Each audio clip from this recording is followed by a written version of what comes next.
Here we are, then. I hope we've been having a nice snooze. I have been knitting, and I have dropped a stitch. Oh, dearie, dearie me. Well, we'll soon put that right, won't we? You will. My eyesight is not good enough. Oh, I'm sure we can do that in a jiffy. Let's have a look at it. Why does she have to treat me as if I were a mentally retarded child?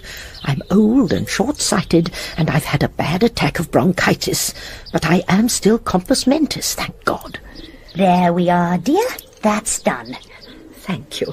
Now, I'm just going to put on my hat and coat before I go out for a little toddle. It's all Dr. Haydock's fault for insisting that I shouldn't go on sleeping alone in the house.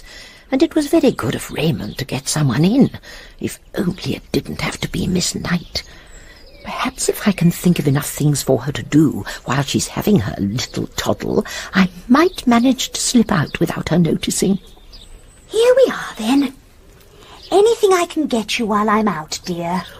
Well, you might go into Longdon's and see if the curtains are ready. And perhaps another skein of this blue wool from Mrs. Weasley. And a box of black currant lozenges from the chemist's. Oh, and change my book at the library, but don't let them give you anything that isn't on my list. This last one was quite dreadful. Oh, dearie, dearie me. String Sweet Passion. And I was sure you'd love it. But there's no accounting for taste. Then, if it isn't too far for you, perhaps you wouldn't mind going to Hallett's to see if they have one of those up-and-down egg whisks, not the turn-the-handle kind. I hope that won't be too much for you. Don't give it a thought. Now, you'll be a good little girl while I'm gone, won't you? Once I was certain that she was out of sight, I slipped out of the side door, took the path through the vicarage garden, and went over the little bridge that led to the development. Aubrey Close, Langland Close, why do they have to call them that? My Uncle Edwin lived in a real close, but he was a canon of... Oh dear. Are you all right? I hope you haven't hurt yourself. How very stupid of me not looking where I was going. There we are.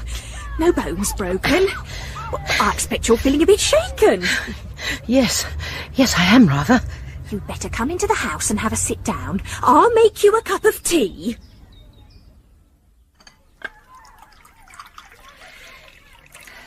Oh, no, thank you, no sugar. Nonsense. You must have sugar. It's wonderful for shock. I know all about it. I was abroad with ambulances during the war. 4 lumps. Oh. Get that down you and you'll be as right as rain. You're very kind.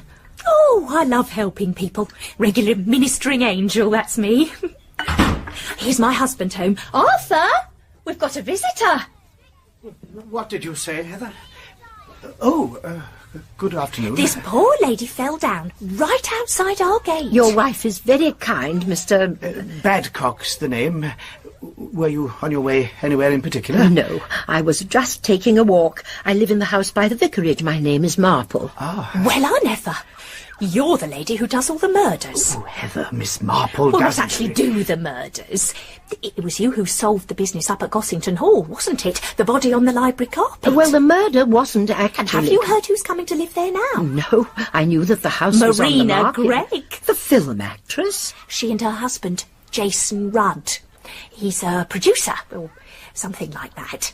Of course, she hasn't done many pictures lately. Well, she was ill for a long time. But there's never been anyone quite like her. Did you see Mary of Scotland? Well, I can't... And that other one, what was it called? Carmen something? Carmenella. I've always been a terrific fan of hers. The great thrill of my life was when there was a big show in aid of the St. John Ambulance in Bermuda, and Marina Gregg came to open it. I was mad with excitement. And then on the very day I went down with a temperature and the doctor said I couldn't go. Oh. But I wasn't going to be beaten. So I got up and put a lot of makeup on my face and went along. And I was introduced to her. And she talked to me for quite 3 minutes and gave me her autograph. I've never forgotten that day. Oh, I hope that there were no unfortunate after-effects. None at all. What I say is if you want to think, you've got to take risks. But I'm neglecting you, Miss Marple. Would you like another cup of tea? No, thank you. You've been very kind, but I really must be going. I wonder whether you would be so good as to ring Inch for me. Inch? Oh, no, he's not Inch anymore. He's called Roberts, I think, but it's still called Inch's taxi service, I believe. Right you are, Miss Marple, and you'd like him to take you back home? No, I think that there's just time for me to pay a quick call on Mrs. Bantry. The lady that used to own Gossington Hall. I'll see to it straight away. I really don't care what they do with the place. I never felt the same about it after we found that poor girl on the hearthrug. I couldn't bear to live there now, Jane. The lodge is good enough for me.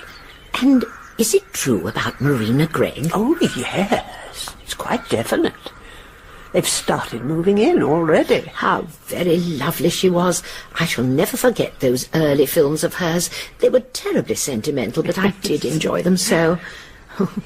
That was a long time ago, Dolly. Yes, she must be... What do you think? 45? Nearer 50, I should think. She hasn't been in a film for a long time. She had that bad nervous breakdown after one of her divorces. Such a lot of husbands they all have. It really must be quite tiring. I met her when I was in California. Oh, what was she like? Charming. So natural and unspoiled. But I suppose that's what's expected of them. You learn how to do it. She's had 4 husbands, hasn't she? At least. There was an early one that didn't count, before she went to Hollywood. Then there was Robert Truscott, I think. Oh, I can't remember them all. There was Isadore Wright, the novelist. They had a baby, I think. She'd always wanted a baby. But something went wrong, she had a breakdown and began to take drugs. And now she's married again. Yes. Jason Rudd. They're going to do a film together about Elizabeth of Austria, I believe. Anyway, you'll have a chance to see her for yourself. She's throwing the hall open to the public for a fete in aid of the St. John Ambulance Corps. Oh, I don't think that's my kind of thing at all. And I'm sure Miss Knight would never permit it. I suppose Marina Gregg is having a lot done to the house. So I've heard. No expense spared. They've sent me an invitation to go round there the day before the fete, a kind of private view. Ooh. I can't wait to see what they've done to the place. I really can't get over it, Mrs. Bantry. It's such an amazing coincidence. Meeting you like that in San Francisco, and then 2 years later we come to England and buy your house. I hope you don't feel we're intruders. Your coming here is the most exciting thing that's ever happened to the place. But I'm forgetting, you don't know my husband, do you? Jason, this is Mrs. Bantry. How do you do? A husband is always an afterthought. But let me say with my wife that we're very glad to welcome you here. I hope you don't feel it ought to be the other way around. You really must get it out of your heads that I'm being driven from my old home. I've been congratulating myself ever since I sold it. And I've had a perfectly splendid time travelling abroad and going to see my daughters and grandchildren. You have grandchildren? 9 to date. It's great fun being a grandmother. You don't have any of the worry of parental responsibility. You can spoil them in the most abandoned way. My youngest daughter's little girl... Won't you have a cup of tea, Mrs. Bantry? Oh, thank you. And can I offer you a hot scone or a cake? You see, we've quite taken to your English afternoon tea. It reminds me of my childhood. Thank you. I would love a scone. Here you are. I do so hope you enjoy it here. Do you expect to have this house for long? I want to stay here forever. Oh, I don't mean that I shan't have to go away a lot, but this will be my home. I shall always be able to come here. That's what's so wonderful, to have found a home at last.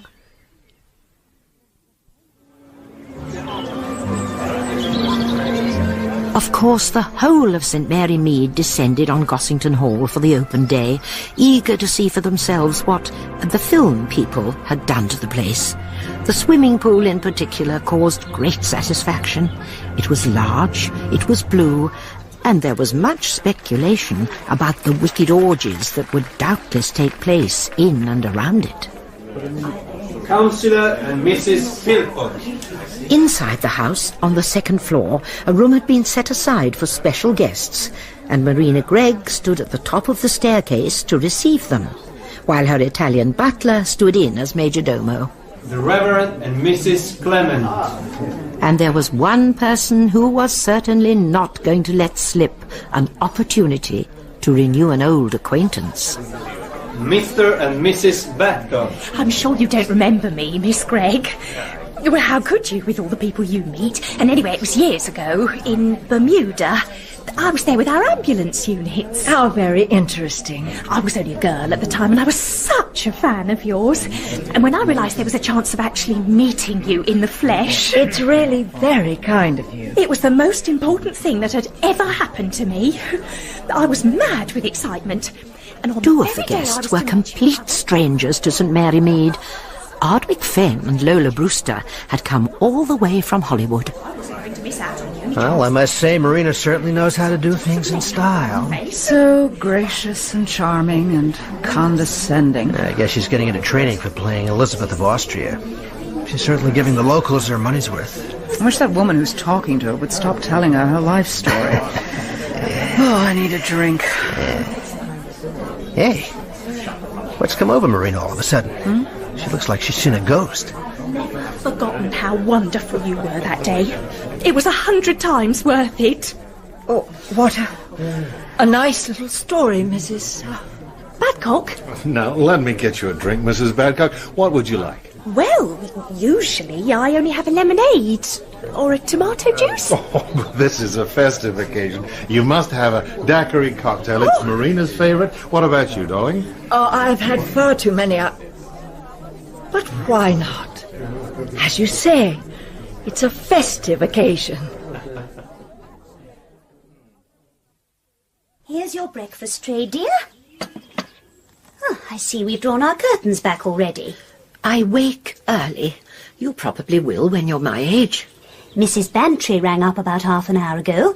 She wanted to speak to you, but I said she'd better try again after you'd had your breakfast. When my friends ring up, I prefer to be told. I'm sorry, I'm sure, but it seemed very inconsiderate. When you've had your nice tea and your boiled egg and your toast, then you can speak to her. Oh, that'll be Cherry. Why does she have to slam the door when she comes in? It's like the way she always starts singing when she turns the vacuum on.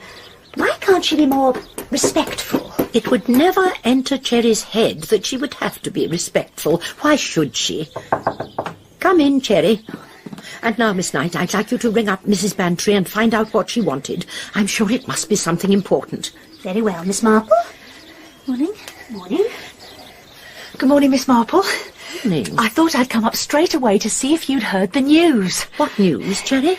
About what happened at the big do at Gossington Hall yesterday. Well, what did happen? Somebody died in the middle of it all. Oh. And Mrs. Badcock lives round the corner from us. I don't suppose you know her. Oh, but I do know her. She helped me up when I had my fall the other day. She was very kind. Some people would call it interfering. Anyway, she up and died just like that. But what did she die of? Search me. As far as I heard, she had a glass of something, and about 5 minutes later she was took bad and died before you could snap your fingers. How very shocking. Did she suffer from heart trouble? Sound as a bell, they say, but of course you never know, do you? Anyway, I can tell you this. They've not sent her home. What do you mean, not sent her home? The body. The doctor said there'd have to be a post-mortem.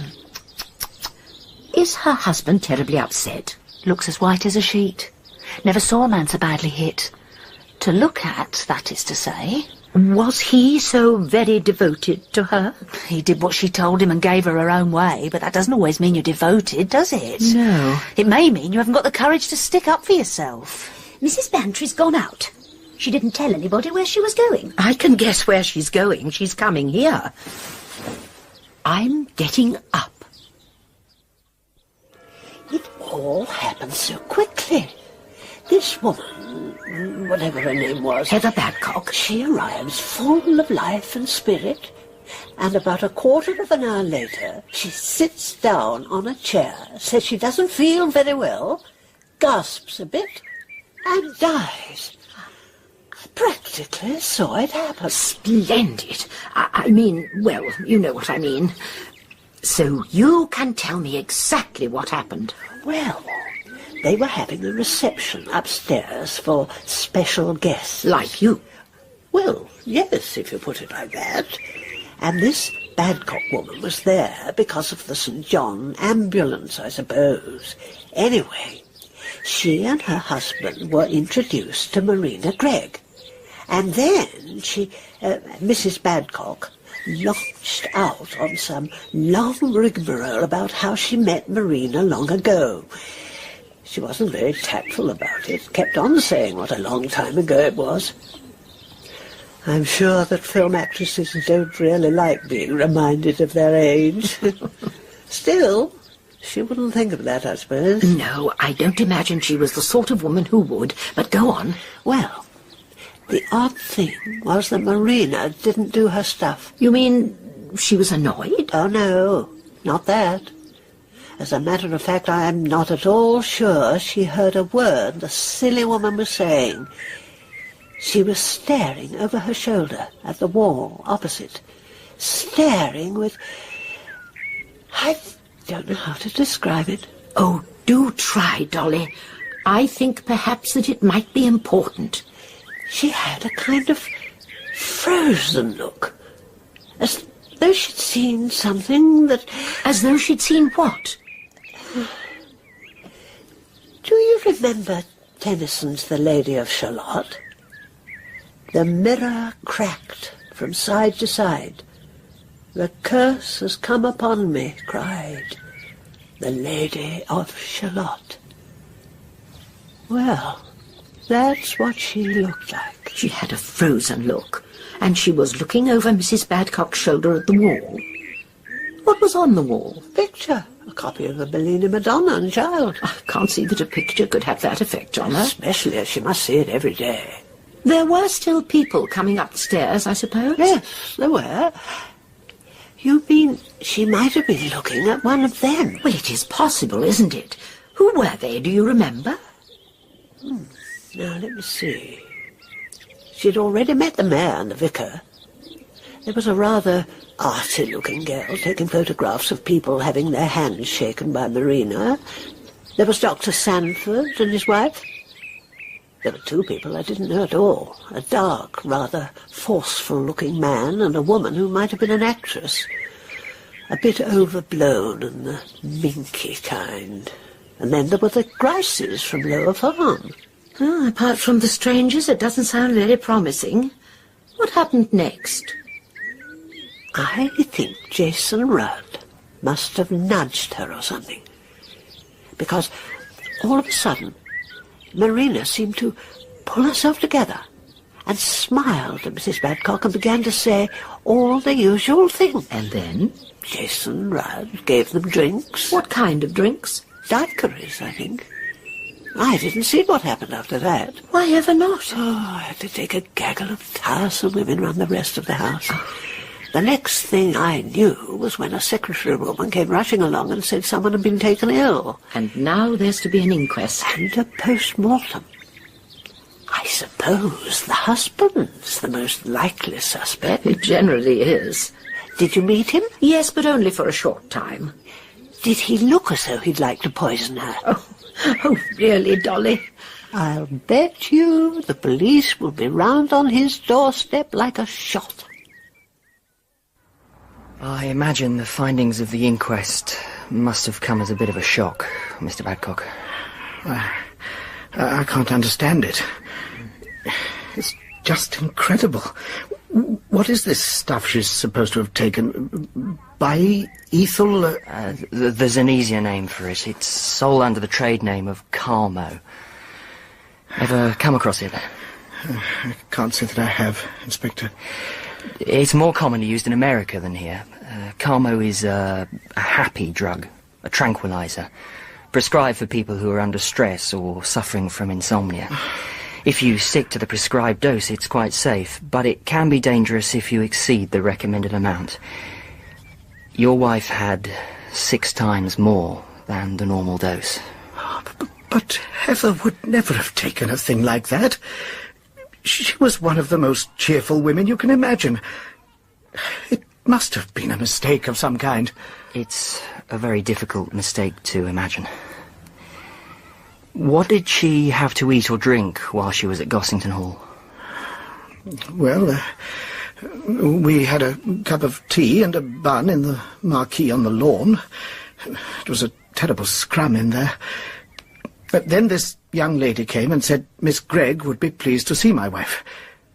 And of course, Heather was delighted. She'd been talking of nothing else for days. And so you went to meet Miss Gregg?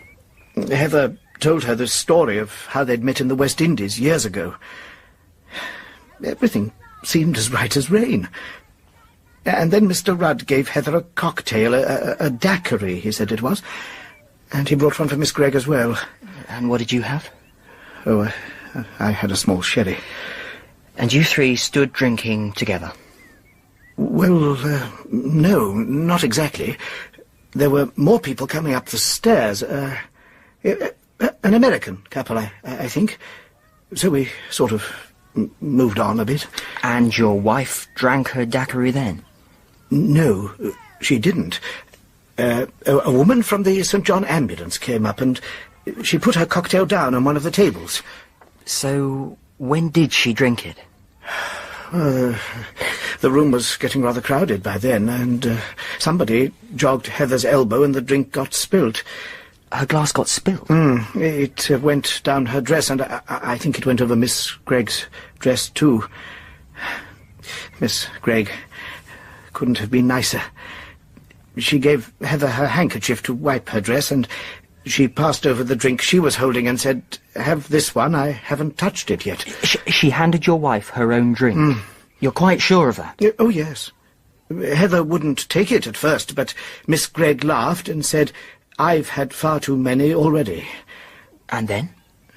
Heather turned away and drank it rather quickly. And then we walked a little way along the corridor, looking at the pictures. I met an old pal of mine, Councillor Grigson, and we had a bit of a chat. I happened to look round and saw that Heather was sitting in a chair looking rather odd. Her head was rolling a little, and I asked her what was the matter, and she gave a kind of gasp, and her head fell forward. She was dead. I couldn't believe it. Dermot Craddock, how are you, my dear boy? Aunt Jane. Though you're hardly a boy now. What are you? A chief inspector, or the new thing they call a commander? Just a chief inspector, Aunt Jane. I suppose I need not ask what you're doing down here, but I didn't expect our little local murder to be worthy of the attention of Scotland Yard. The chief constable is not so sure it really is a little local murder. He reckons that if someone simply wanted to get rid of Heather Badcock, then a fete at Gossington Hall was a rather odd occasion to choose. Why run the risk of someone seeing you slip a deadly dose of a drug into a cocktail? Exactly. So, as soon as I got down here, I came straight round to headquarters. Meaning me? I'm afraid I'm not very much in touch with things nowadays. I don't get out very often. You get out enough to fall down on the doorstep of a woman who gets herself murdered 10 days later? I don't know where you learn these things. You should know. You told me yourself that in a village everybody knows everything. And just off the record, did you see a look in her husband's eye that reminded you of Harry Simpson or Davy Jones or somebody you'd known years ago who pushed his wife off a precipice? No, I did not. And I'm sure Mr. Badcock would never do anything of the kind. At least, I'm nearly sure. But human nature being what it is... Exactly. So, where do you think I should start? Well, not with Mr. Badcock. If I were you, I would have a word with Marina Gregg. Oh, no, signore. It is not possible. Miss Marina Gregg will see nobody. Now, look here, Mr... My name is Giuseppe. I'm the butler. Look, Giuseppe... Surely she must realize that this is a case of suspected murder. But she's sick, signore. Her own physician says she must see no one. He has written a certificate. Would you like to see it? No, don't bother. Does she always have her own doctor in attendance? Always. Dr. Gilchrist has looked after her for many years. I see. Then could I see Mr. Rudd? I'm sorry, he's at the studios. But very soon he will be coming back. I see. In the meantime, perhaps I could have a word with this Dr. Gilchrist? But certainly, signore. I will take you to him. If you were to question Marina now, she'd be in a state of hysteria within minutes.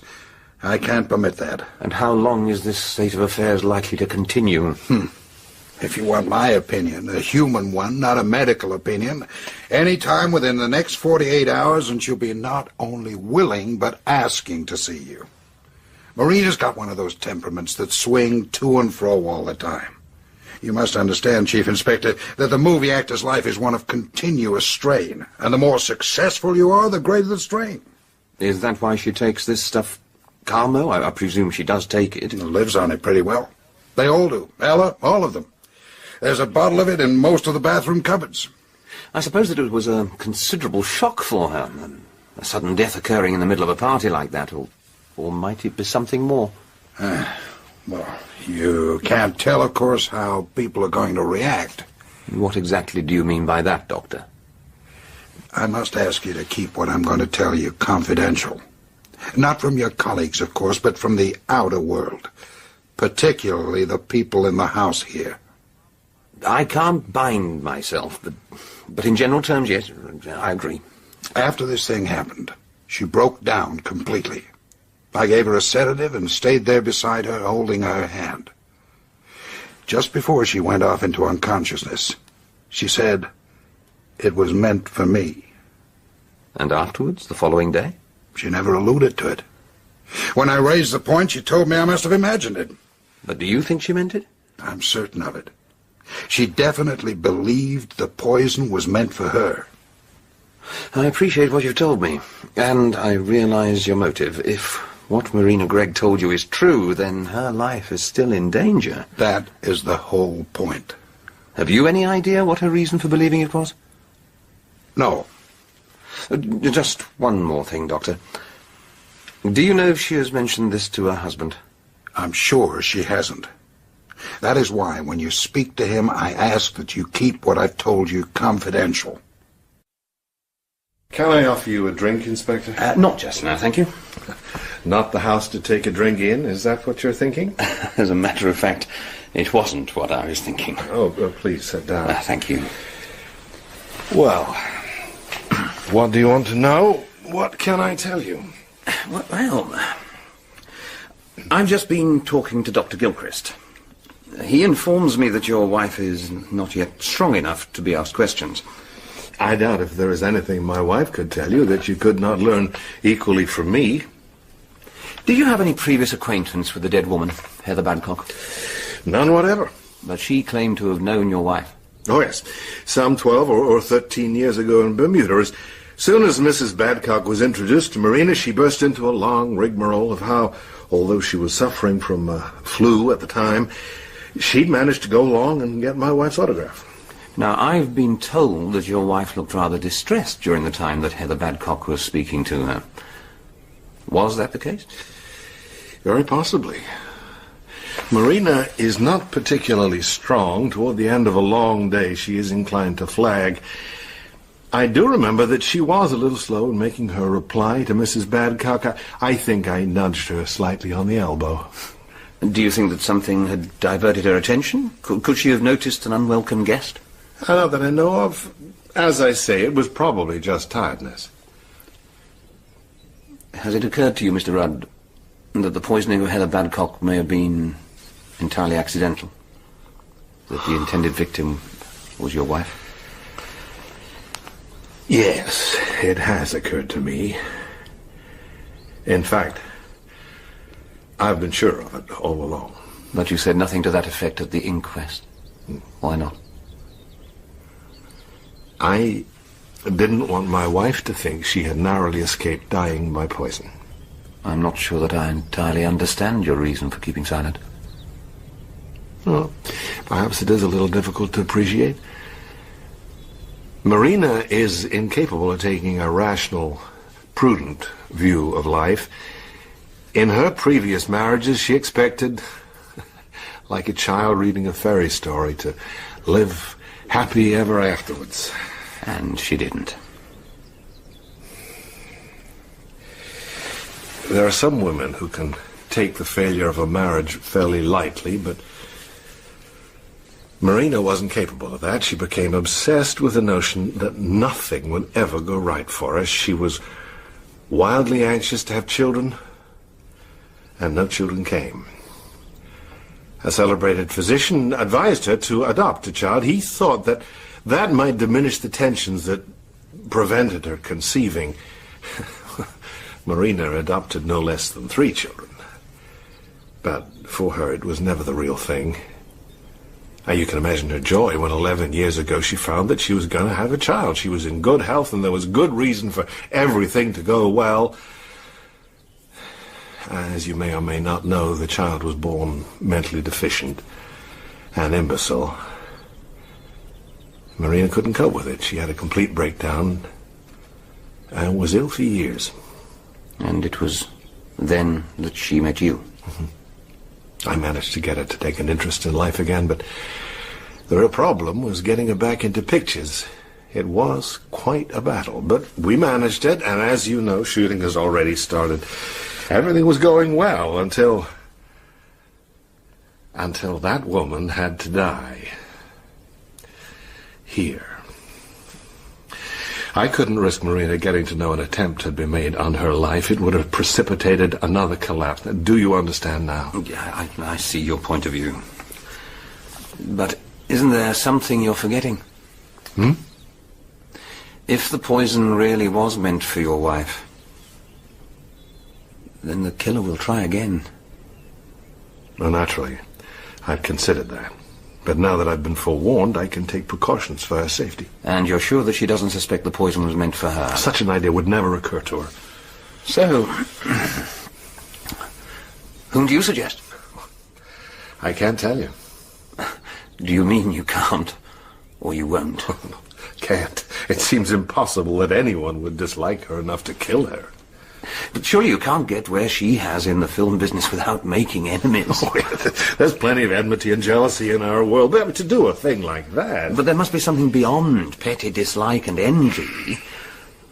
Is there anyone your wife has injured in the past? Well, honestly, I don't think so, and I may say I've given the matter a good deal of thought. A love affair somewhere? I suppose Marina has occasionally treated men badly, but I can think of nothing to cause lasting ill will. Can you think of any woman who might have a lasting grudge against her? Nobody offhand. But you can never tell with women. Who would benefit financially by your wife's death? Myself, of course. And looking at it from a different angle, the actress who might replace her in the film. There's one more thing I'd like you to do for me. Now, I need a list of every single person who was in the room and on the stairs at the time of the murder. Oh, you would do far better to consult my secretary, Ella Zielinski, about that. She will have a note of all the people who were invited, and she has a most accurate memory. That's the best I can do, I'm afraid. I can't guarantee that all the local people invited actually turned up. A very efficient piece of work. What does your job involve exactly? Are you a kind of liaison officer between the studios and Gossington Hall? No, I've nothing to do with the studios, thank God.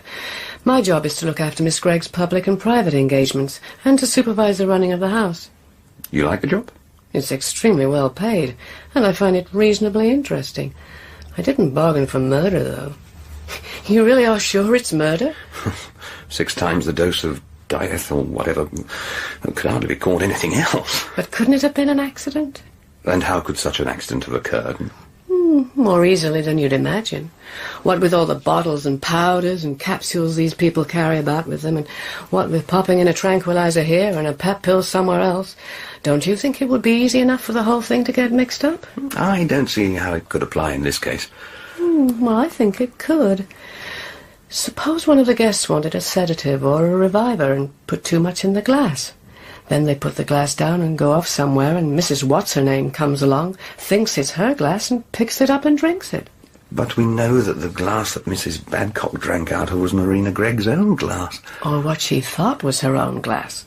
She'd pick up any glass that looked as though it was hers. I've seen her do it again and again. Is Miss Gregg a difficult person to work for? I'm sorry. Bless you. Blessing won't help. It's hay fever. I'm not used to the country. Marina's a great artist, and because of that it's quite a privilege to work for her. Taken personally, of course, she's hell. What kind of hell? She's no kind of moderation. Everything is always terrifically exaggerated, and she changes her mind all the time, and there are an enormous lot of things that can never be mentioned because they upset her. Such as? Well, naturally, mental breakdown and anything to do with children. Children? In what way? Well, it upsets her to see children or to hear of people being happy with children. I guess you've heard about her own child. But you'd think that after all these years... It's an obsession with her. She broods on it. What does Mr. Rudd feel about it? Oh, it wasn't his child. It was her previous husband. Is it all right? And where is he now? Married again and lives in Florida. Would you say that Marina Gregg made many enemies during her life? Not more than most. They're always rows over other women or other men or over contracts. And... She wasn't afraid of anyone? Marina? Why should she be? Well, just a thought. I can see I've got a lot to learn about the film business. Smiles all round, the happy faces of Marina's adopted children transported to a life of luxury in the Hollywood sunshine of a fabulous Beverly Hills villa. Well, I never. What on earth are you reading? It's called Movie News, I think. News from the stars? Hollywood scandals? Where on earth do you get this lot? From the hairdressers. Mrs. Jameson was glad to get rid of them. But what are you reading them for? I'm trying to instruct myself in the moving picture world. Oh, fantastic lives they lead. Specialised lives.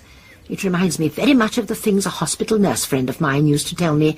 The same simplicity of outlook and all the gossip and the rumours and good-looking doctors causing any amount of havoc. I suppose it's Marina Gregg coming to live at Gossington Hall set you off on all this. That and the sad event that happened there.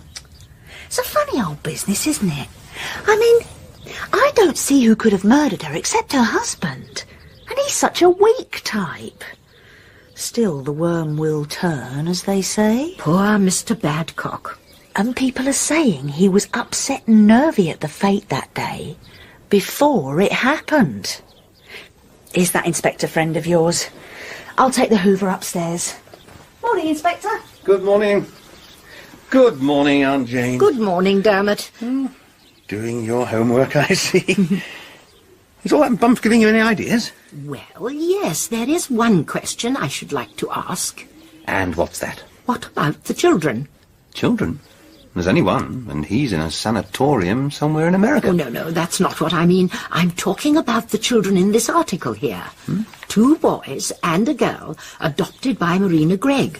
One was a foreign refugee and one was an American child. I don't know about the other. I'd like to find out what happened to them. Yes, I did vaguely wonder about them myself. But how do you connect them with this business? Well, as far as I can find out, they're not living with her now, are they? I expect they were well provided for. So when she got tired of them, they were thrown out. Children feel things more than people ever imagine. The sense of hurt, of being rejected, of not belonging anymore. It's the sort of thing that might rankle. Yes, but isn't it a bit far-fetched to think... I haven't got as far as that. I just wondered where they were now and how old they would be. Grown up, I should imagine. Well, there's no harm in checking up. But do you have any positive leads yourself? Miss Zielinski. The secretary at Gossington Hall. Oh. She's given me a list of all the people who were in the house at the time of the murder. I've got Cornish checking through it now. And what about Marina's husband? I believe you went to see him. There's not much escapes you, is there? I'm not so sure about Jason Rudd.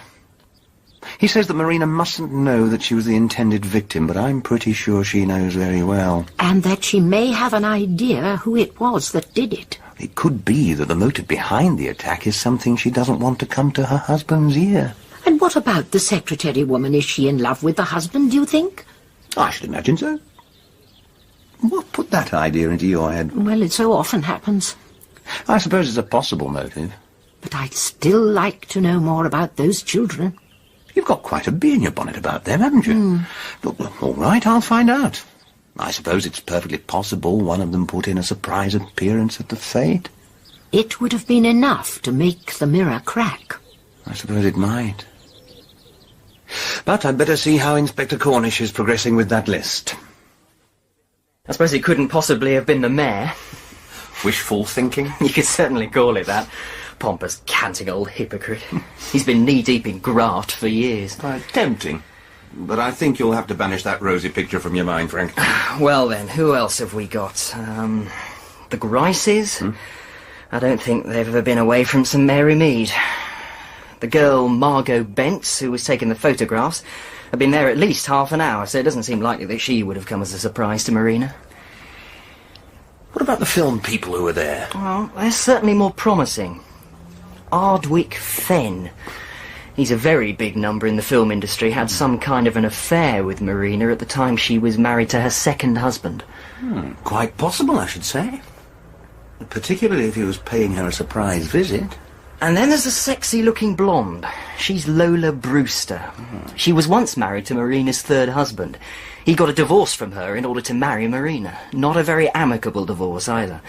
I'd put her down as number one. I'm not so sure. I mean, think of the difficulties, Frank. How do you mean? She's a famous film star. All the locals would be looking at her. Well, she wouldn't have much of a chance to slip something in Marina's glass without being noticed. That's true enough. I suppose that butler chap, Giuseppe, he might have had a chance to do it. He was helping with the drinks when he wasn't announcing the names of the people who were coming in. There was a woman helping out too. Gladys somebody or other. We've got a long way to go. Excuse me. Cornish. Yes, he's here, I'll tell him. It's Gossington Hall. Marina Gregg's feeling better and would like to see you. Tell them I'm on my way, before she has a chance to change her mind. I've been behaving quite disgracefully, Chief Inspector. I'm ashamed of myself. It was only natural that you should feel upset. Well, everyone was upset. I'd no reason to make out it was worse for me than anyone else. Hadn't you, Miss Gregg? You're very perceptive. Yes, I had. I'm a coward. Somebody wanted to kill me, and I didn't want to die. Why do you think someone wanted to kill you? Because it was my glass that had been tampered with. It was just a mistake. That poor, stupid woman got it. Besides... Yes, Miss Gregg? Jason says I must tell you all about it. You've confided in him, then? I didn't want to do so at first, and then when I did, I found out that he thought so himself all along. You haven't told me why you should think someone might want to kill you. You'd better look at this. Don't think you'll escape next time. When did you get this? It was on my dressing table when I came out of my bath this morning. So someone in the house? Not necessarily. Someone could have climbed onto the balcony outside my window. I think they meant to frighten me still more, but actually it made me snap out of it. I just felt furiously angry, and I sent word to you to come and see me. Is this the first message that you've had? No, the first one was left in my dressing room at the studio. It said, "Prepare to die." Well, I thought it was one of those religious cranks who have it in for actresses. I just tore it up and threw it into the wastebasket. And subsequently? There was one more. On the morning of the fete, one of the gardeners brought it in. He'd found it on the sundial. "These are your last hours on Earth." I didn't think for a minute that it was a genuine threat. And have you any idea who might have written these notes? How can I possibly tell? I think you might have quite a good idea, Miss Gregg. I haven't. I assure you, I haven't. You're a very famous person. You've had great successes. Men have fallen in love with you. Women have been jealous and envied you. Surely you must have some idea of who could have written these notes. Jason, darling, the chief inspector is insisting that I must know who wrote those horrid notes. You know I don't. None of us knows. I realize it must seem unbelievable to you, but honestly, neither Marina nor I have any idea about this business. Very well, Mr. Rudd. There's one more thing I'd like to ask your wife. You remember Mr. and Mrs. Badcock's arrival at the reception? Now, I am told that immediately after greeting them, you looked over Mrs. Badcock's shoulder and saw something which seemed to alarm you. Is that true? And if so, what was it? Of course it isn't true. What could have alarmed me? That's what I want to know. There were people coming up on the staircase. There was a Mr. Gryce and his wife who lived in the village for years. There was Ardwick Fenn, who's just arrived from the States, and there was Miss Lola Brewster. Was it the sight of one of those people that upset you? I tell you, I wasn't upset. And yet Mrs. Badcock said something to you which you left unanswered because you were staring past her at something else. If you knew anything about acting in the theatre, you would be able to understand quite easily. There comes a point when you know a part well and you go on playing it mechanically, but your mind isn't on it. And quite suddenly, there comes a horrible blank moment when you don't know where you've got to in the play or what your next lines are. Well, that's what happened to me at the reception. My mind went blank. And then I realized Mrs. Badcock had been telling me a long story that I hadn't heard at all and was looking at me in an eager sort of way and that I hadn't answered her. That's all it was. Just tiredness.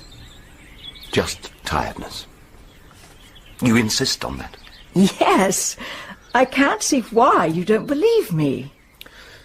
Mr. Rudd, I think you're more likely to understand me than your wife is. I'm concerned for her safety. The only way we can achieve that is for you to give me all the clues you possibly can.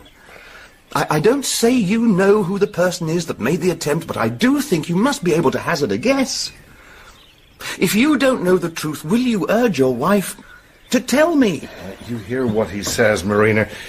If you do know something, then don't be foolish about it. If you've the least suspicion of anyone, tell us now. But I haven't.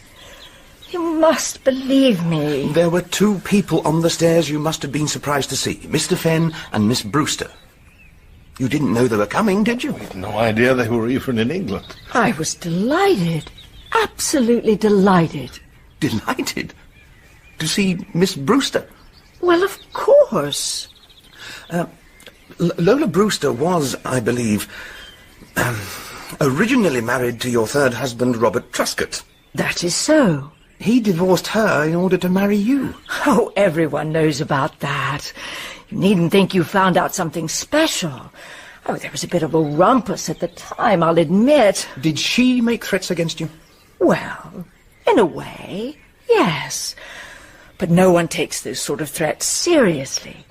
It was at a party and she'd had loads to drink, and it was years ago. And what about your other visitor, Ardwick Fenn? Oh, he is a very good friend of ours. It was some years since we'd seen him. Was he an old friend of yours too, Miss Gregg? Oh, yes. He was a friend of mine always. If you think I looked up and saw Ardwick and was frightened of him, oh, that's nonsense. I was just very pleased. It was a delightful surprise. Thank you, Miss Gregg. If you should feel inclined at any time to take me a little further into your confidence, I should strongly advise you to do so.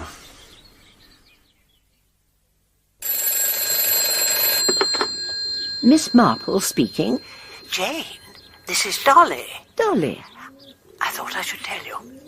That secretary woman, Zielinski, I think she's called, was ringing someone from the public call box in the road, and she went out of her way to explain to me, quite unnecessarily, that she was ringing from there because the line at Gossington Hall was out of order.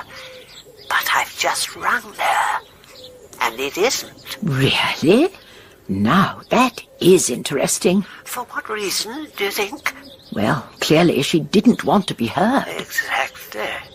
It's suspicious, don't you think? I'd certainly like to know what she's up to. I'm off to London, Frank. I've got hold of a piece of information that I think might interest Miss Marple, but I want to be sure of my facts first. And I think it's time I had a word with Ardwick Fenn and Lola Brewster. Oh, they're still in London, then? Yes. Yes, they're over here for the summer. I'll be very interested to hear what Lola Brewster has to say for herself. She's still top of my list. But it's all such nonsense. Who on earth would want to kill Marina? I mean, she's such a sweetie. Everyone loves her. Including you, Miss Brewster? Oh, I'm devoted to her. Always have been. In spite of that bit of trouble 11 or 12 years ago? Oh, you mean Rob and Marina going off together? It was the best thing that ever happened to me. I already knew that Rob and I couldn't possibly last. And anyway, I was passionately in love with Eddie Groves. And yet, according to what I've heard, you were threatening to shoot her. Oh, but people expect you to say things like that. It keeps the papers happy. Of course, I really wouldn't shoot anyone. In spite of taking a pot shot at Eddie Groves 2 years later. Oh, that was because we'd had an argument. I lost my temper. I have it on very good authority. In fact, I made a note of it. The bitch needn't think she'll get away with it. If I don't shoot Marina now, I'll get her in some other way. I don't care how long I have to wait. I'll get even in the end. I'm sure I never said anything of the kind. I'm sure, Miss Brewster, that you did. One says all sorts of things when one's mad at people. But I certainly wouldn't have waited 14 years and then dropped a dose of poison in her cocktail glass within 3 minutes of meeting her again. I mean, she was delighted to see me. I couldn't possibly have killed her. Do you have any idea who might have wanted to do so? Nobody would have wanted to kill her. She's such a silly woman. Always changing her mind and making a song and dance about everything. Unhappy love affairs, not being able to have children. But she adopted children, didn't she? It didn't work out. She does these impossible things and then wishes she hadn't. What happened to the children? I've no idea. They just sort of vanished after a bit. She got tired of them, like everything else. From what I've read in the newspapers, I gather the idea is that Mrs. whatever her name was murdered by mistake. That the dose was intended for Marina. That's right, Mr. Fenn. I really can't think who would want to poison Marina. After all, Lynette Brown wasn't there. Lynette Brown? Well, if Marina breaks the contract, Lynette gets the part, and that would mean a great deal to her. Still, I don't imagine she'd send an emissary along to drop poison in Marina's cocktail. Much too melodramatic, even for Lynette. It does seem a little far-fetched. Tell me, Mr. Fenn, was Marina Gregg very surprised to see you? She just couldn't believe her eyes when she saw me coming up the stairs. You hadn't seen her for a long time? For 4 or 5 years. There was a time when you and she were very close friends, I believe. Well, it would be well, I think, if you made it clear exactly what you mean by that. It seems to have been a matter of common gossip that you were wildly in love with her. Well, I had a bit of a yen for her at one time, yes. Mercifully, these things pass. I gather that she turned you down and that you resented the fact. I wonder where you gathered that from. Confidential magazine? I'm never pleased to be thwarted, and most people who do that tend to be sorry afterwards. You used your influence to get her dropped from a picture, I believe. She was unsuitable for the role. Now, there was trouble between her and the director. I had money in that picture, and I had no intention of putting it at risk. She told a friend of hers that she was afraid of you, I believe. Now, that was very childish of her, but then she is childish. You think there was no need for her to be afraid of you? Of course not. I soon got over my little burst of infatuation. I've always gone on the principle that where women are concerned, there are as good fish in the sea as ever came out of it. You have a wide knowledge of the world Marina Gregg moves in. Can you suggest anyone likely to have such a grudge against her that they would tried to get rid of her? Probably a dozen. That is, if they didn't have to do anything about it personally. If it were just a matter of pressing a button, I'd say there'd be a lot of willing fingers. You were there on the day that Heather Badcock died. Do you think any of the people who were around you might have slipped the poison in Marina Gregg's glass? I wouldn't like to say. That means you have some idea. It means I have nothing to say on the subject. I wasn't taking much interest in the people who were there. Why don't you talk to that long-haired girl who was taking all the photographs? She certainly had a good look at everybody. I had my camera just below the top of the stairs so that I could get the guests as they came up and then swing round to take Marina shaking hands with them. So you had a fairly clear view of her from where you were standing? Perfect. Tell me, Miss Spence, did you notice that while she was talking to Mrs. Badcock, she suddenly looked as if she'd been taken ill? Ill? I wouldn't say that. I take it someone must have noticed it. One witness said that she looked startled, another that she had a frozen expression on her face. Frozen? Just a minute. I got the folder out when I heard you were coming. What you say certainly rings a bell. Where the hell is it? Why can you never find things when you want them? Oh, I've got it. Here. She's certainly staring at something. Sometimes it's hard to make up your mind as to whether witnesses are exaggerating or if they're just imagining that they saw something. But that's not true in this case. There was something to see, and she saw it. Can I keep this photograph? Oh, yes. You can keep that print. You didn't send it to the press. It's rather dramatic. I wouldn't care to do that. If you look into somebody's soul by accident, you feel a bit embarrassed about cashing in. Did you know Marina Gregg at all? No. You come from the States, don't you? I was born in England. I was trained in America, though. I came back here about 3 years ago. And how old were you when you went out there? Just a kid. I was 5. I have an idea that you know Marina Gregg rather better than you say. What do you mean by that? Don't you think it would be better to tell me the truth, Miss Spence? Why don't you admit that Marina Gregg adopted you as a child and that you lived with her for 4 years? You nosy bastard. Yes, Marina Gregg took me to America. My mother had 8 kids and lived in a slum. She couldn't wait to get me off her hands. Marina Gregg adopted 3 children, I believe. Yes. One was American and the other came from Czechoslovakia. Oh, we had a wonderful life. Clothes and cars and a wonderful house to live in and people to look after us. And our mama crooning over us and having our picture together in all the film magazines. And this went on till when? Until she got sick of that particular bit of play acting. No, that's not true. Until she found she was going to have a child of her own. Then we weren't wanted anymore. She didn't really care a damn about us. You hate her very much. Why the hell shouldn't I hate her? She did the worst thing anybody can do to another human being. Let us believe we were loved and wanted and then reveal that it was all a sham. And was she surprised to see you when you turned up at the fete? She didn't even recognize me. Oh, I'd done a lot of lobbying to get that job. I lived with her for 4 years, and she didn't even recognize me. You didn't tell her who you were? Of course I didn't tell her. Did you try to poison her? What a ridiculous idea.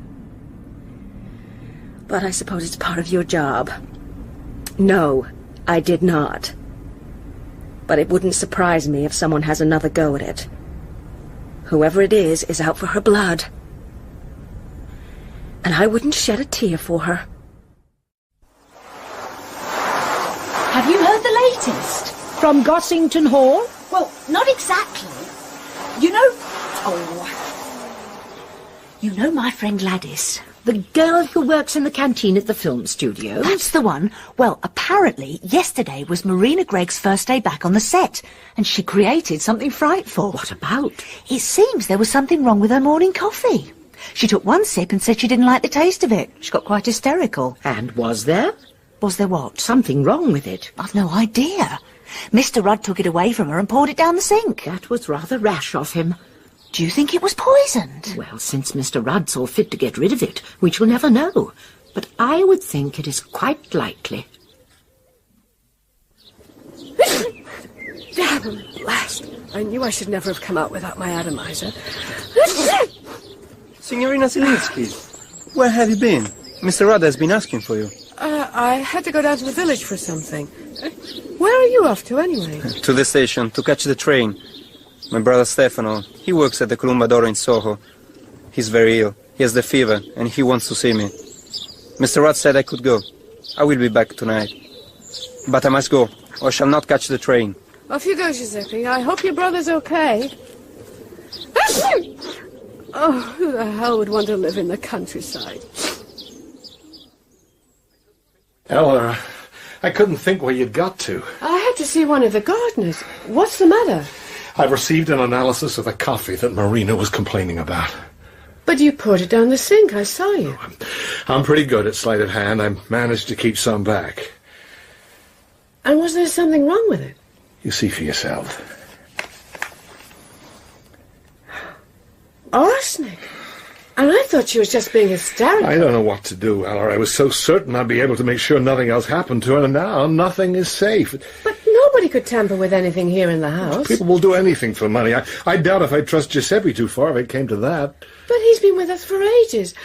Yeah, I know. I just don't know where I am anymore. I'm sorry. I better get my atomizer. I think I must have left it in my bedroom.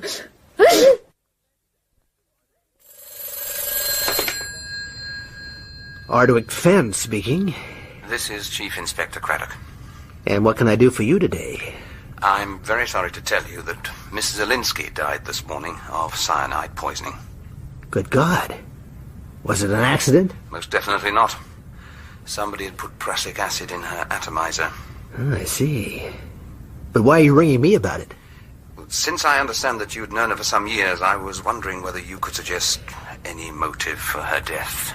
Well, surely Jason Rudd is the person to talk to about that. We've done so. But there might be a chance that you know something he does not.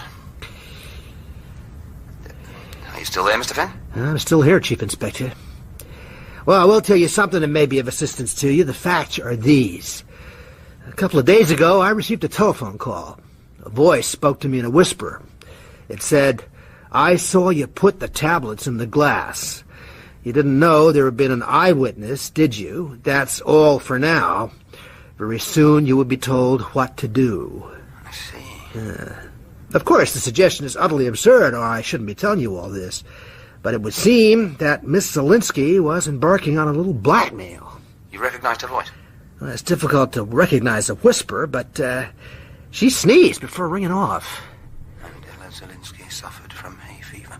I think that she got hold of the wrong person at her first attempt. It seems possible that eventually she got round to the right person. Blackmail can be a very dangerous game.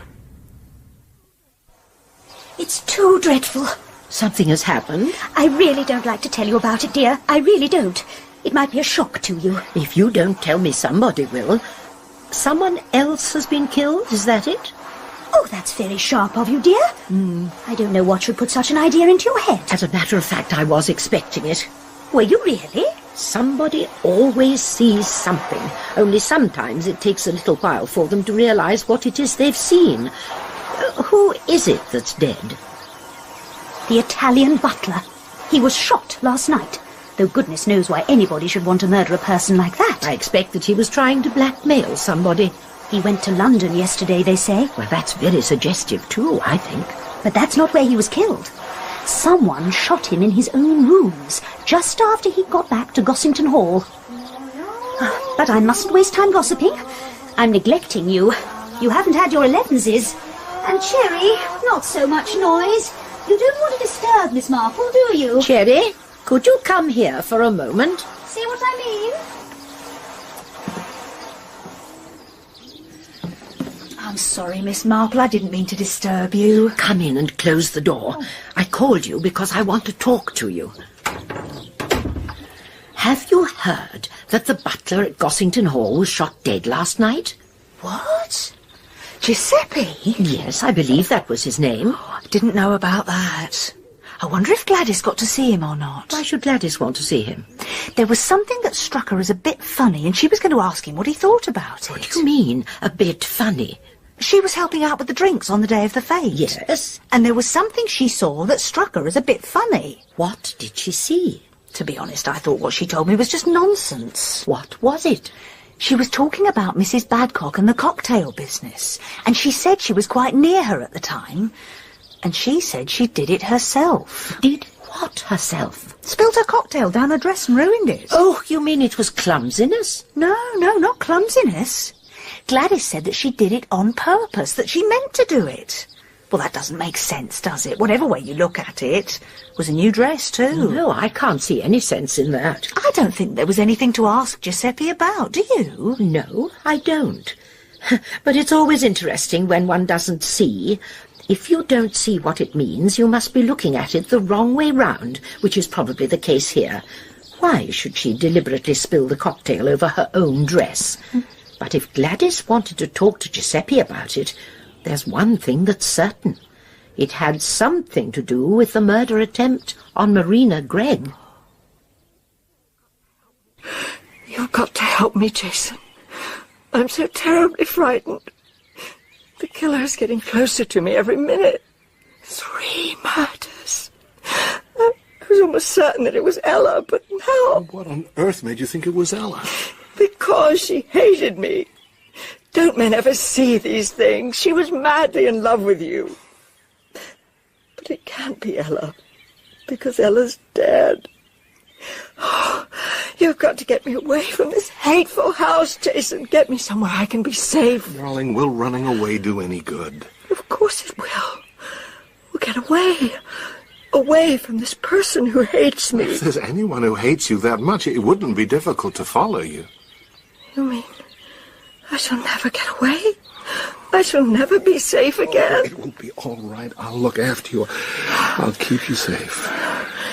Give me my pills. The yellow ones. I must have something to calm me. Here. Don't take too many, for God's sakes.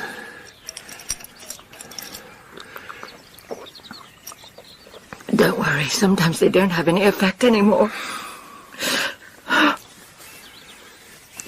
You will take care of me, won't you? Swear you'll take care of me. Always. To the bitter end.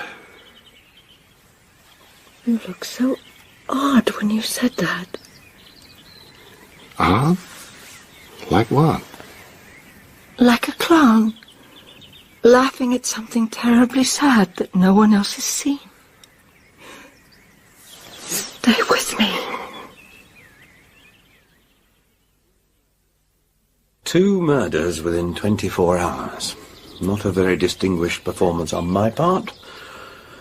There are times when I think I should have taken up market gardening. What you need is a good stiff whiskey and soda. Well, I won't say no. And what is more, I shall get it for you myself.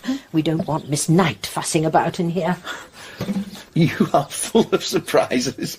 I'd no idea what you kept in your corner cupboard. Are you sure you're not a secret drinker, Aunt Jane? I have never been an advocate of teetotalism. A bottle of whiskey is always advisable to keep on the premises in case of a shock or an accident. Is that enough? Exactly right. You never fail to astonish me. Now, tell me all about it. I think I rather want you to tell me. You know as much about it as I do. There's something I just don't seem to be able to get to grips with. What am I missing? Who am I looking for? Is this one of those cases where it's the most unlikely person to have committed the crime? Oh, no, I don't think so. I have said over and over again, not only to you, my dear Dermot, that it is always the most obvious person who commits the crime. One thinks so often of the wife or husband, and very often it is the wife or husband. Meaning Jason Rudd. But he adores Marina Gregg. So it would appear. But that might be very clever acting. Acting. That's just the point. I have to admit I feel rather out of my depth in this film world. All these scandals and divorces. It must be difficult for you, too. Oh, I don't find it all that difficult. Human nature is just the same everywhere. One comes back, I think, to the question of who could have wanted to kill Marina Gregg? To want to kill her so much as to make a second attempt to do so. And to kill the secretary and the Italian butler into the bargain. I understand that the butler went to London on the day of his death. Does anyone know what he did there? If you're allowed to tell me, that is. None of his relatives saw him, so the story about his brother being dangerously ill was obviously a lie. We have no knowledge of what he was doing until 1:45 when he visited his bank and made a deposit of £500 in cash. £500?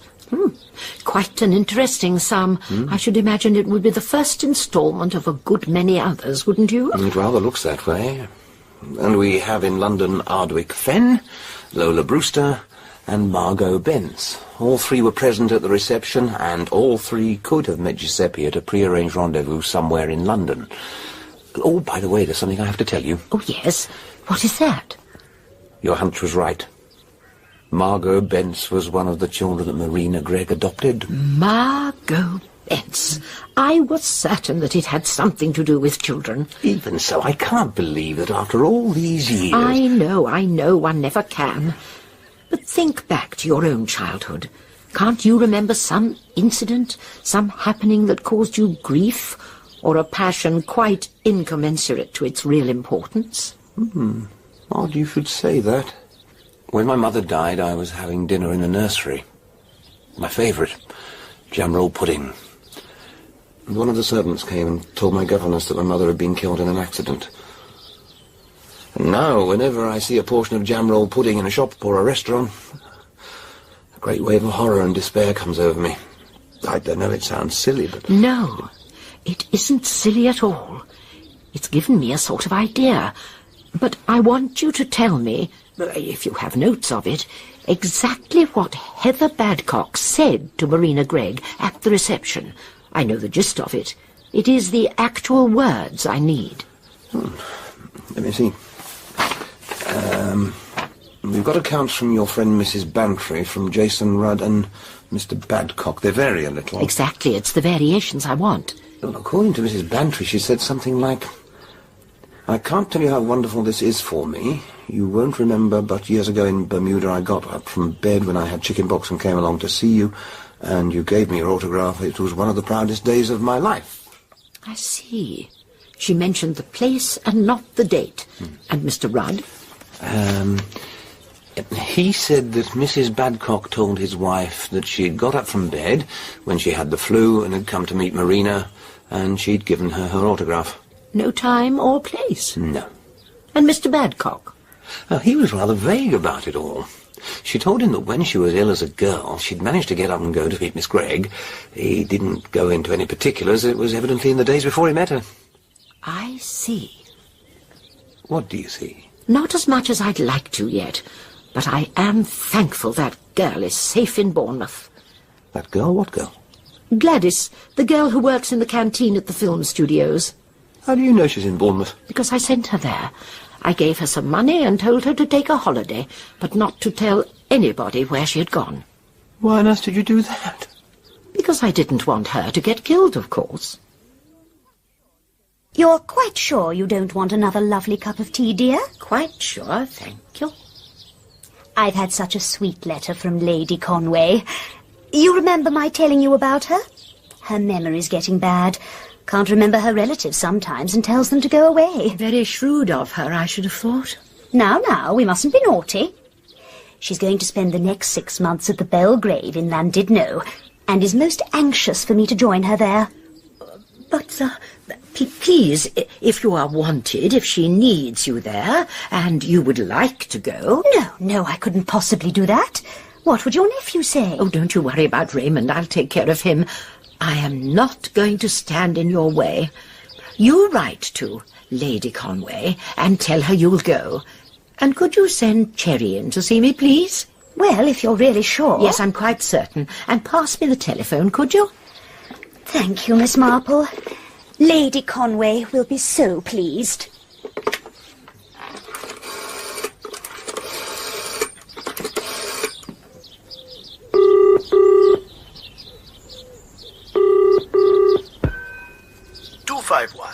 Good morning, Vicar. This is Miss Marple. Ah, Miss Marple. Yes, I wonder if you could help me on a small point. Certainly. You were at the reception at Gossington Hall the other day, I believe? Yes, I was. And Miss Gregg was most charming. She said she would make a contribution to the roof fund. I believe you were standing quite near when Mrs. Badcock was introduced to her. Yes, indeed. Mrs. Badcock told her a long story about meeting her in Bermuda and how she'd got out of her sickbed. And did Mrs. Badcock mention the illness that she was suffering from? Oh, yes. She said it was measles. At least not real measles. Much less serious. German measles. I remember my cousin Cornelius... Thank you so much, Vicar. Yes, Miss Marple? I want you to get Inch. I want him to come round as soon as possible. Yes, of course. Shall I say where? Tell him I want to go to Gossington Hall. Yes, Miss Marple. I think you were mentioning the other day that you were thinking of leaving the development. That's right. It's that Mrs. Hartnell next door. She complains about the slightest noise. Well, Cherry, how would you like to come and live here?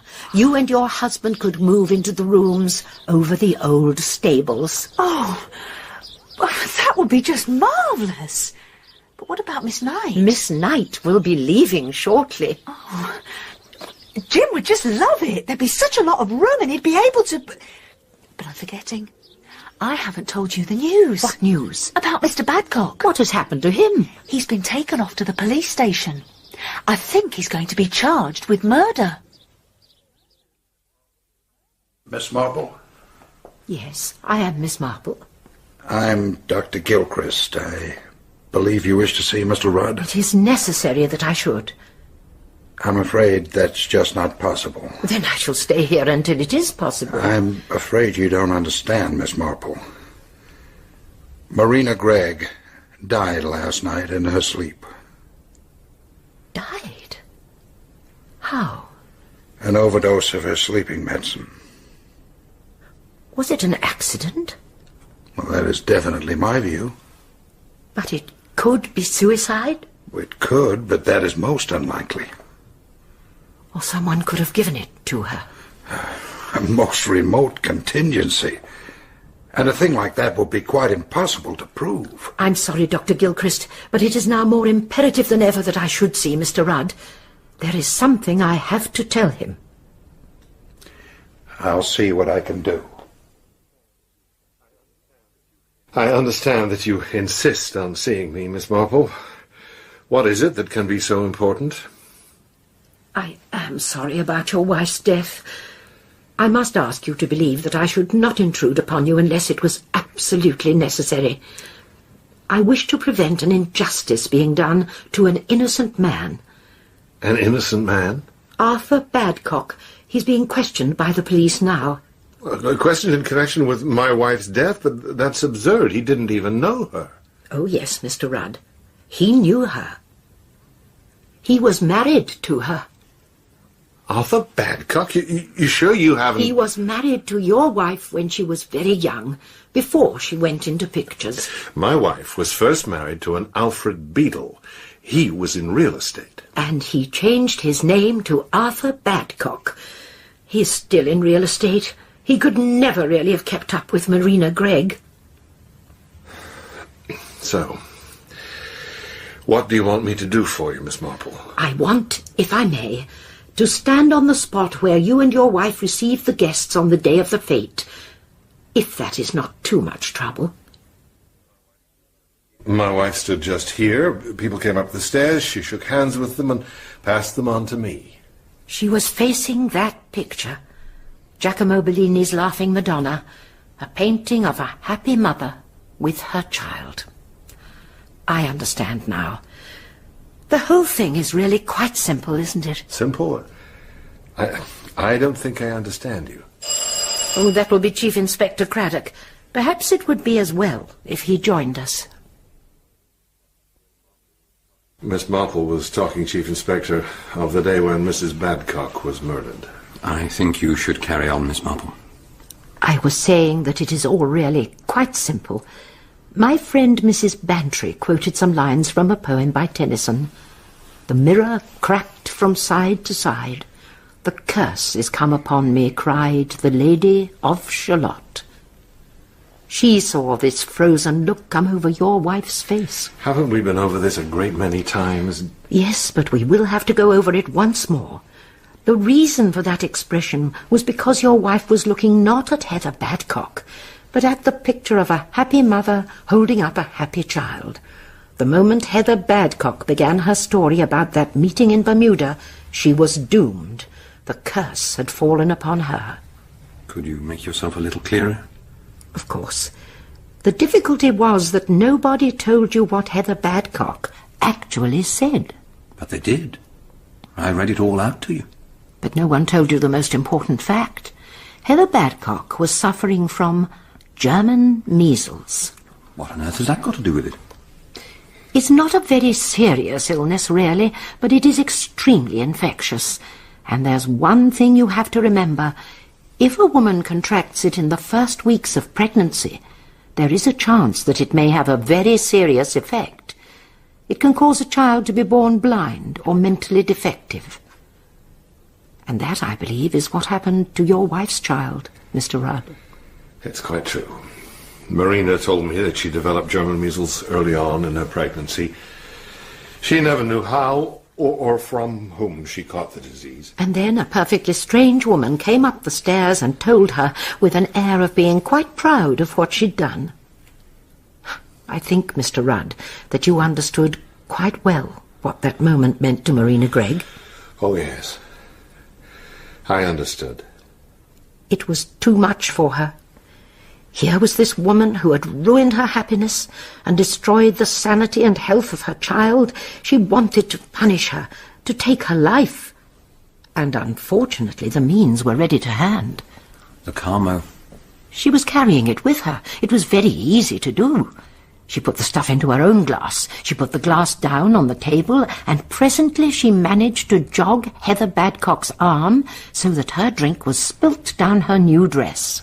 But I thought you said it was Heather Badcock. That is what I understood from what Cherry said. But when Gladys told her that she did it on purpose, she didn't mean Heather Badcock. She meant Marina Gregg. Of course. It's so obvious when you think about it.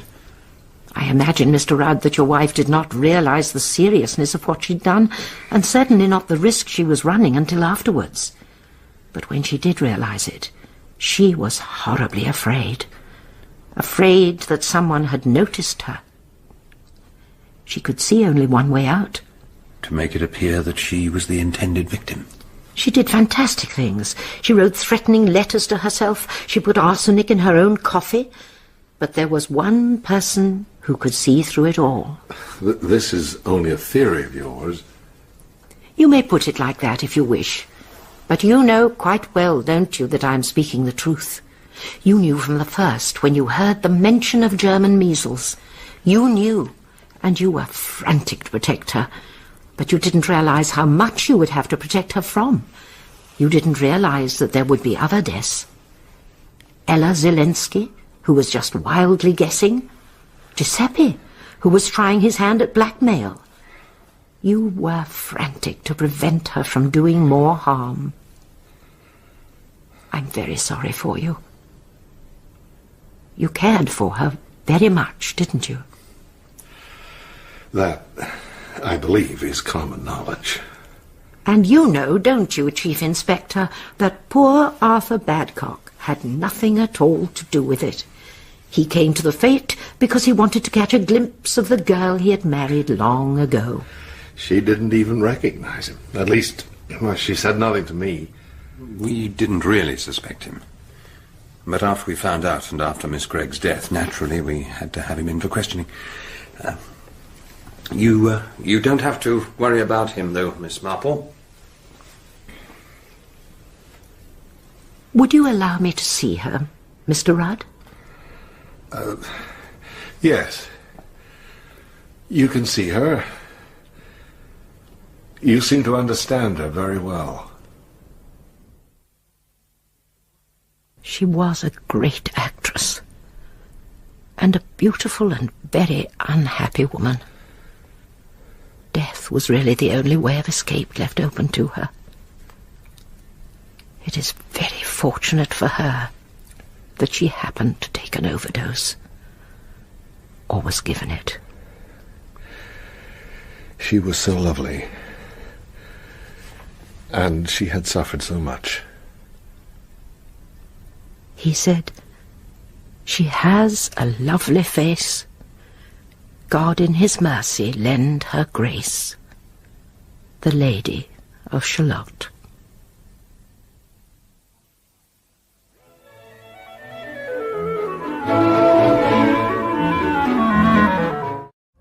Thanks for watching this video. If you like this video, please like it and share it. To get more, please subscribe this channel and ring the bell icon. This video was uploaded to the channel Thinking Out Louder. Please like, comment and subscribe to the Thinking Out Louder channel. Thank you.